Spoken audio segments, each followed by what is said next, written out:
Appuntamento meteo di sabato 16 maggio. L'allontanamento della perturbazione favorirà un graduale miglioramento del tempo nella giornata di sabato, con schiarite in progressione da ovest verso est, ma ad una domenica nel complesso soleggiata seguirà un lunedì incerto con rischio di piogge.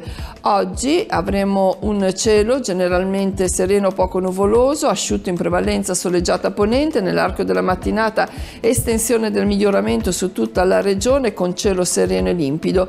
Resterà un po' di nuvolosità nel pomeriggio nel medio levante e sull'imperiese. I venti saranno moderati o forti tra nord e nord-est nella notte ed in prima mattinata, in progressiva attenuazione e rotazione da sud-ovest, mare generalmente mosso, molto mosso per onda lunga da sud-ovest, temperature minime in calo, massime in aumento. Previsione per la giornata di domenica 17 maggio, cielo soleggiato e stabile su tutta la regione, da segnalare solo il transito di sottili velature e qualche cumulo sulle Alpi Liguri e l'estrema Val d'Aveto. I venti saranno tra deboli e moderati da sud, mare generalmente mosso, temperature in aumento sia le minime sia le massime.